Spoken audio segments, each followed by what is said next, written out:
My husband's family made me sit at the servants' table during their family reunion and warned me not to speak during dinner. I ate in silence, humiliated. But when the lawyer stood up and announced that I inherited the family business from their grandfather, their forks fell to the floor, one by one. My name is Emily Harris, and I've always been the type of person who kept to herself, rarely drawing attention to things that could make people uncomfortable. I'm 29 years old, married to James, a man I thought was my partner in every sense of the word. We've been married for 3 years now, and I've known his family for almost as long.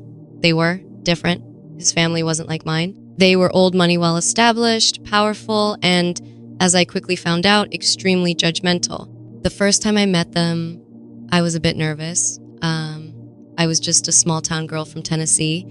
And James, well, he came from a prestigious family in New York. His last name carried weight in the business world. They were all CEOs, lawyers, and socialites. Meanwhile, I was still getting used to wearing heels without tripping over my own feet. James had warned me about his family before. "They're not bad people, Emily," he'd said, trying to ease my nerves. "But they can be a little distant. They value tradition and reputation above all else." I thought I understood, but nothing could have prepared me for what happened at their family reunion. The day was supposed to be a celebration, a coming together of generations, old friends, and distant relatives. It started off innocent enough, with small talk and casual greetings. James seemed at ease, joking around with everyone, but I felt out of place. I couldn't shake the feeling that they were looking at me like I didn't belong. They smiled, of course, but it was the kind of smile you give someone when you're trying to figure out how to fit them into a box they don't quite fit into. Then, when dinner was announced, things took a turn. I had been sitting at the edge of the room, trying to keep a low profile. I didn't want to intrude too much on their family dynamic. James, ever the gentleman, reached out and took my hand, leading me toward the grand dining table. But before I could sit down next to him, his mother, Barbara, stopped me. "Emily," she said, her voice sweet but firm, "why don't you sit at the servants' table? We wouldn't want you to feel uncomfortable among all the business talk." The way she said it was laced with the kind of condescension that made my stomach turn. James froze. His face went pale, his mouth opening and closing as though he was trying to find the right words, but nothing came out. It was like time had slowed down. Before I could say anything, one of his cousins, Claire, gave me a tight smile. "You'll be more comfortable there, trust me." I was humiliated, but I didn't want to make a scene, not in front of James's family, so I did as they asked. I walked to the back of the room, past the long table where everyone else was seated. The servants' table was barely even a table. It was a small, round table tucked away in the corner of the room. It was surrounded by empty chairs and a few hired help, who glanced at me with pity in their eyes. I sat down, my heart sinking into my stomach. I didn't want to be a part of their world. But there I was, caught between my own pride and my love for James. I told myself I could handle it. I'd survive the evening. It was just a dinner. After all, the meal began, and the clinking of silverware filled the air. I ate in silence, trying not to pay attention to the conversations going on around me. But it was impossible not to hear the laughter and the occasional sharp, high-pitched voice of someone telling an amusing story. James, who was seated at the head of the table, looked over at me once or twice, his face a mix of confusion and guilt. It wasn't that I wasn't used to being an outsider. I had always felt like one growing up in a small town, but this was different. The way his family looked at me, the way they treated me like I didn't belong, it was unbearable. And just when I thought it couldn't get worse, Barbara stood up. She tapped her glass with a spoon, calling everyone's attention. "Before we begin the speeches, I want to take a moment to remind everyone of how fortunate we are," she began. "We come from a legacy of hard work, success, and tradition, and we owe it all to my father, James's grandfather, who built this family's fortune from the ground up." I rolled my eyes slightly, not wanting to seem disrespectful, but feeling the weight of her words. She was so obsessed with her family's wealth and status. I could see it in every movement, every glance she threw around the room. Everything was about maintaining their legacy. And there, I was just a small town girl, sitting at the servants' table with my head down, trying to ignore the shame burning in my chest. And then, as Barbara continued her speech, The lawyer, Mr. Allen, who had been sitting at the end of the room, quietly stood up. I didn't think much of it at first, but then he cleared his throat and addressed the room. "Ladies and gentlemen," he said, his voice booming across the room, "I have an announcement regarding the inheritance of the Harris family business. As per Mr. Harris's will, the company, along with its assets, will be passed on to." At this point, everyone's attention shifted from their food to Mr. Allen, eager to hear the news. I, however, felt an uncomfortable sense of dread creeping up my spine. I hadn't been included in any of these discussions about the family business, but then Mr. Allen's next words shattered my calm.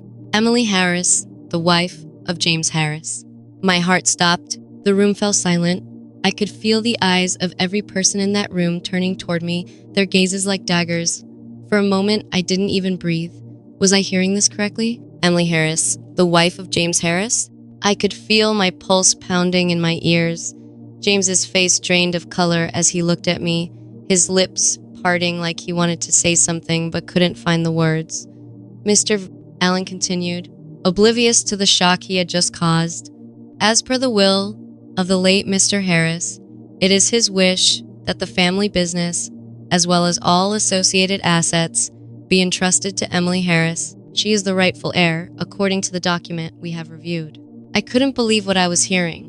The room erupted into murmurs, and I heard the words business heir and Emily being whispered between James's relatives. I felt like I was on the edge of a cliff, and one wrong move could send me tumbling into the abyss of their judgment. But then Barbara spoke. "What is this?" Her voice was icy, cutting through the murmurs. "Emily Harris, a mere wife, inheriting the business. There must be some mistake. This is an insult to everything my father worked for." I felt the heat of her words like a slap. Her hands were clenched around her glass, and her knuckles had gone white. I looked at James. He was staring at the floor now, his face locked in a mask of disbelief. The tension in the room was unbearable.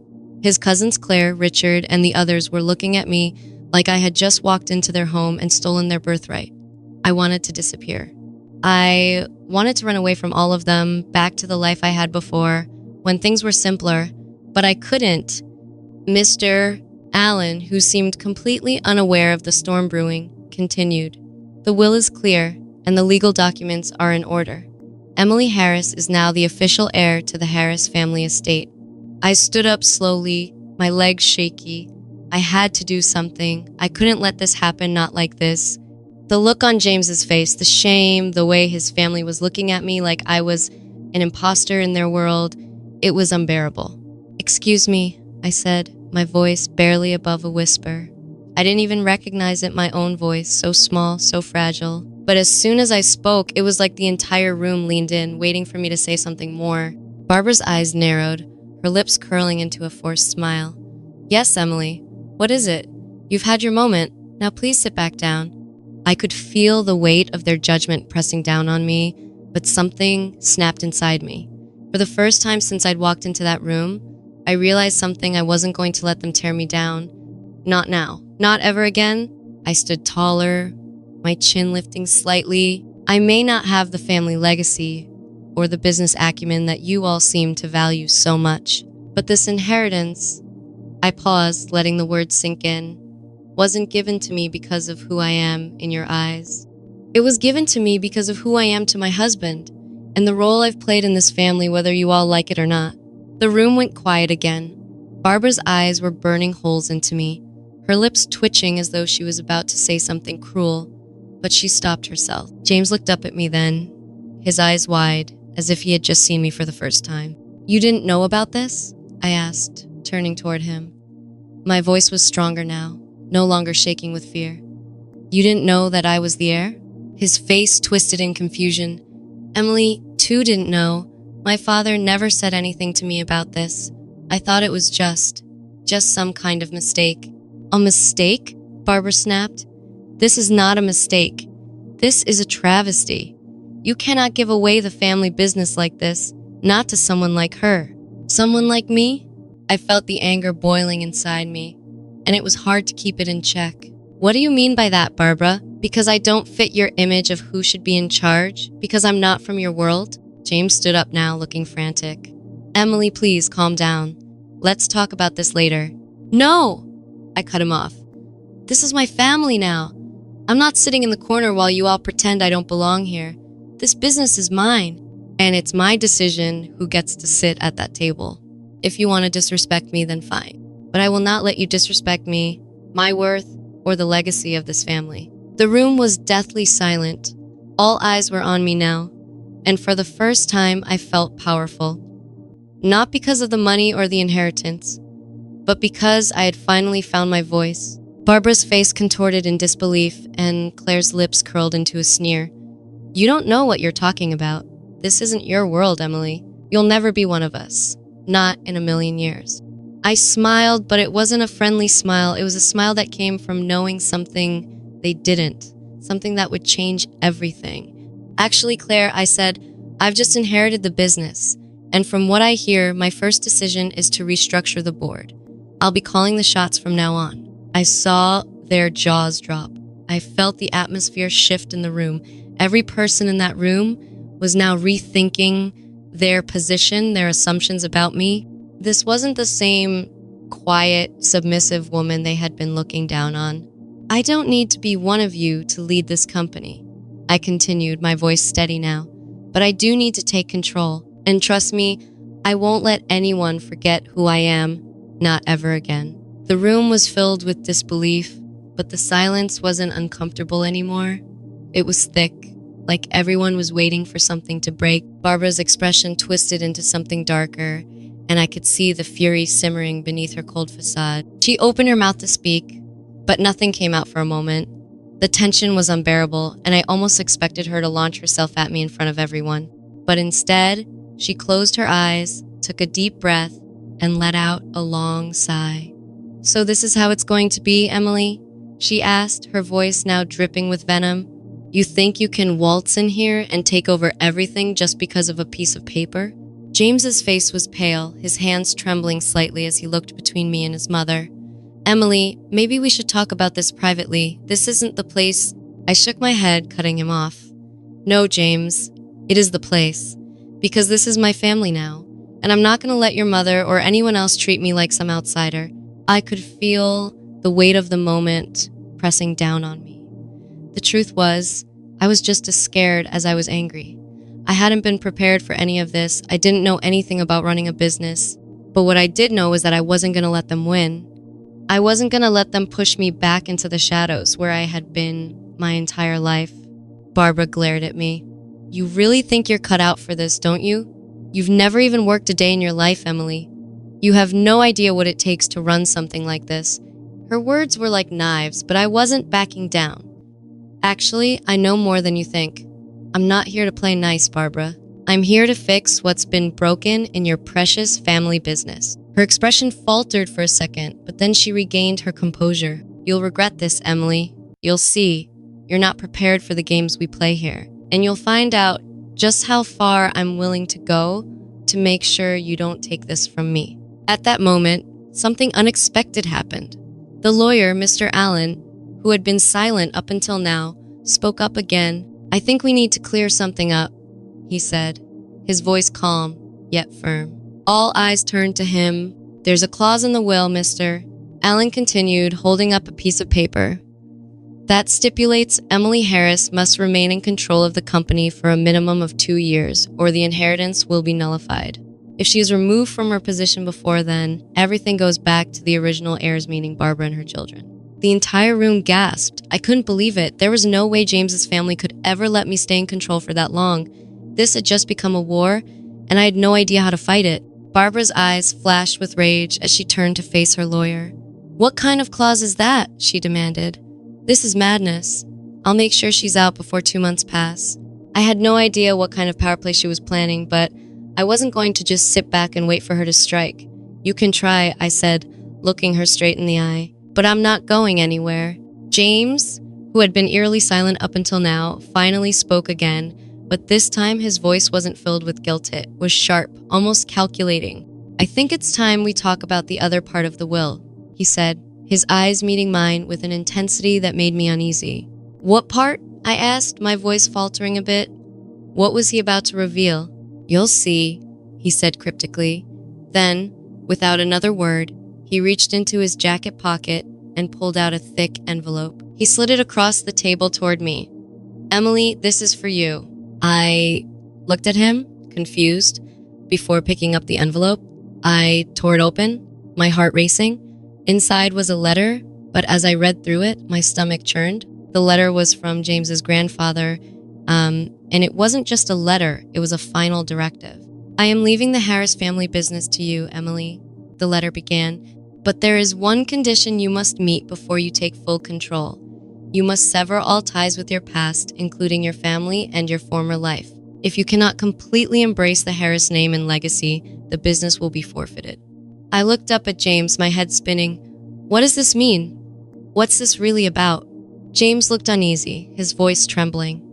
"Emily, I had no idea about this. I thought my grandfather was just difficult. But this clause means that if you want to take control of the business, you'll have to completely distance yourself from everything you've ever known. Your past, your family, your identity, none of it can remain." I felt like the ground was giving way beneath me.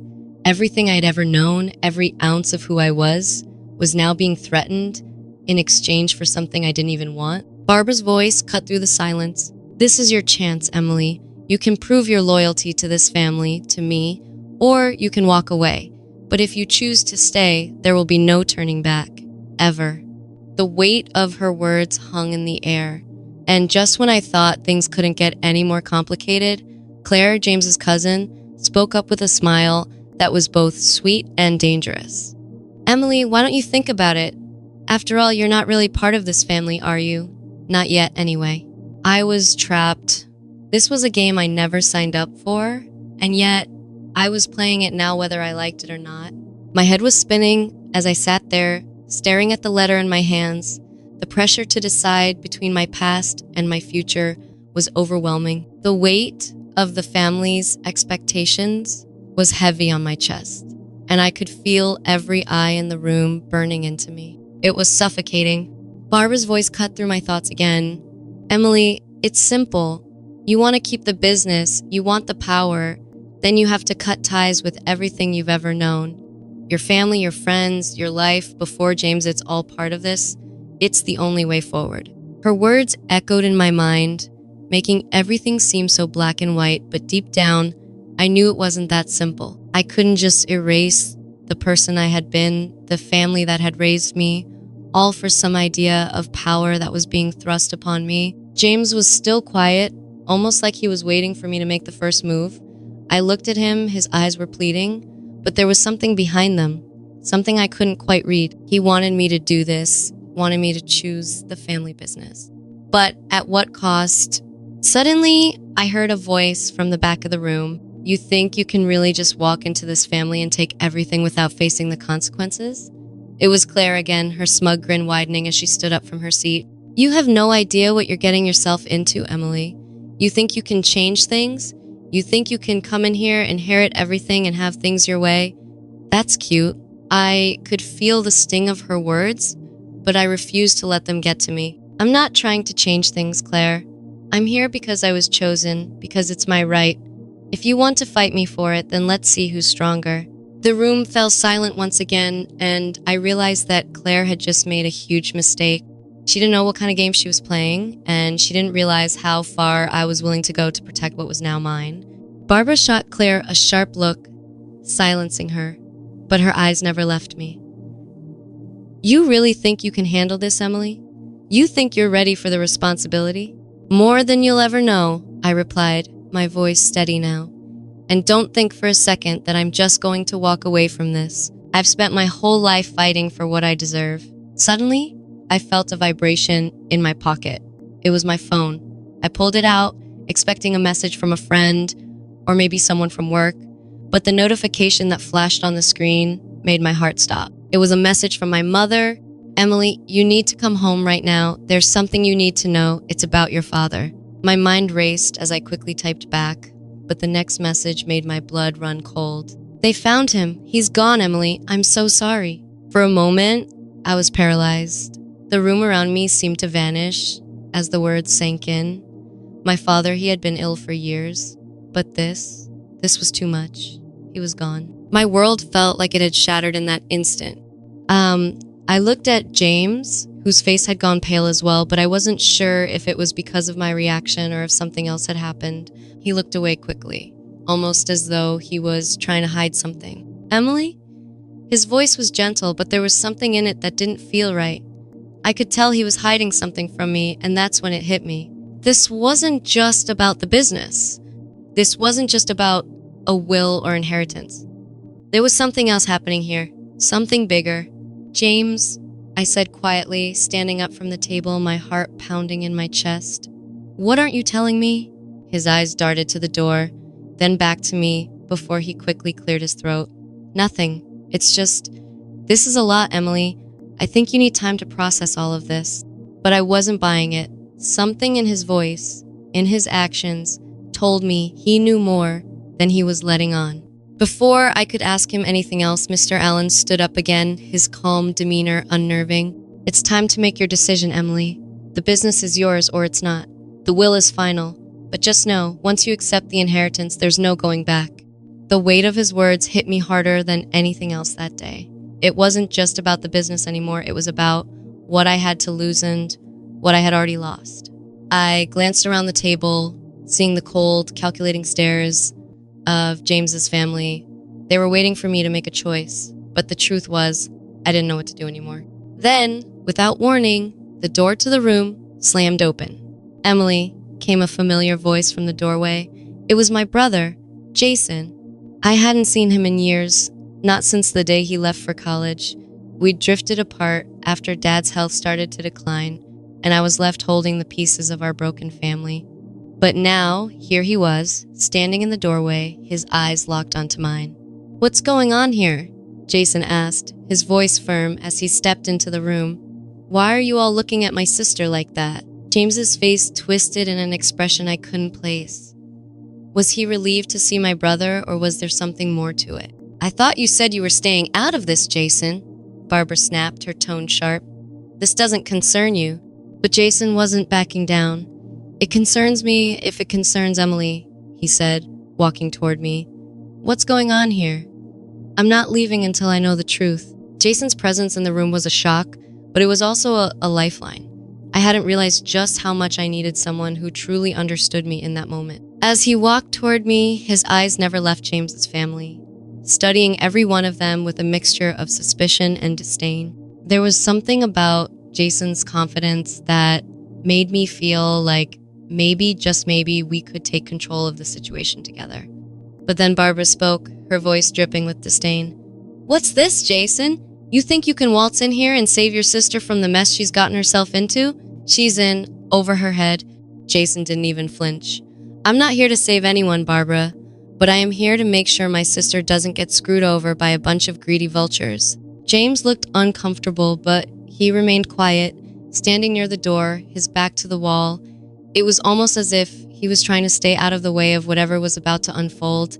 But what I saw in his eyes wasn't fear, it was guilt. That's when it hit me. James, I said, my voice trembling with the weight of what I was about to say. You knew something about this, didn't you? He didn't respond immediately, but his face grew even paler. I could see the conflict playing out in his mind, the indecision about whether to lie or come clean. Before he could say anything, Mr. Allen stepped forward, his demeanor unchanged, but there was a subtle shift in his tone. It seems that things have gotten more complicated than anticipated, he said, eyes flicking to James. There's something else you need to know, Emily. I felt my pulse quicken as Mr. Allen handed me another envelope. This one was thicker, heavier than the last. I didn't even need to open it to feel the weight of what was inside. You see, Emily, Mr. Allen continued, there's been a change in the will. A clause was added recently after your father's health deteriorated. It's a contingency plan in case of unforeseen circumstances. I looked at him, my heart racing. What do you mean? What contingency? He hesitated, glancing at James for a brief moment before answering. James isn't the heir to the family business. You are. But there's one more condition, Emily. I felt the ground beneath me tilt again. What now? I asked, my voice barely above a whisper. Mr. Allen took a deep breath. If you choose to inherit the company, you'll not only take the business from Barbara and her children, but you'll also have to oversee a full audit of the company's accounts. There are discrepancies, serious ones. Your father's financial dealings were not as they seemed. The room was dead silent. Barbara's expression twisted into something darker than I had ever seen before. What are you talking about? She spat, clearly struggling to keep control. There's nothing wrong with the company. My father built it with his own 2 hands. Jason stepped forward, his face hardening. Tell me everything. What's going on, James? James stood motionless for a few moments, his eyes shifting from me to Barbara and then back to Mr. Allen. Finally, his voice broke the silence. I didn't want to tell you, Emily. I didn't want to be the one to destroy what little was left of the family, but there's no denying it now. He paused and looked directly at me. The business was a front for money laundering, for illegal transactions.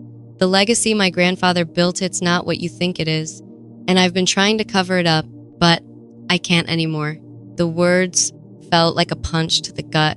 I could barely process what he was saying. The family I had married into, the legacy I had inherited, it was all built on lies, on deception. Jason's eyes were wide with shock, and for a moment, I thought he might speak out, but he remained silent, his anger building. The silence in the room was deafening, like everyone was waiting for the truth to sink in. Barbara, unable to maintain her composure, slammed her fist onto the table. No, this is a lie. My father built this company with integrity. He wouldn't have. He couldn't have. I stood there stunned, unable to comprehend everything that was being said. But then, as if a switch had been flipped inside me, I knew what I had to do. I'm taking control, I said firmly, my voice steady now. But it won't just be about the business. I'm going to clean up the mess. I'll take everything down to the ground and rebuild it. I'm not afraid of the truth, and I'm not afraid of what it takes to fix this. Barbara sneered at me, but there was a flicker of fear in her eyes. You think you can do this alone, Emily? You think you can handle the consequences? You don't know what you're up against. I don't care, I said, meeting her gaze with defiance. I'm not going to let you ruin everything for me. I'll expose every secret you've been hiding. At that moment, everything seemed to shift. The power had finally shifted to me, and I could feel the full weight of it. The business, the legacy, the future, it was all mine to mold. But as I looked around the room, I realized something even more disturbing. James, my husband, wasn't looking at me with admiration or pride. He was looking at me with regret. It hit me like a ton of bricks. He didn't want me to take the business. He had wanted it all for himself. And now that I had it, he was terrified of what it meant for him, what it meant for us. His next words confirmed my worst fear. You won't be able to fix this, Emily. I'm sorry, but you're in over your head. The business, the company, it was never meant for you. Suddenly, everything felt like it was falling apart. Not just the family, but my marriage too.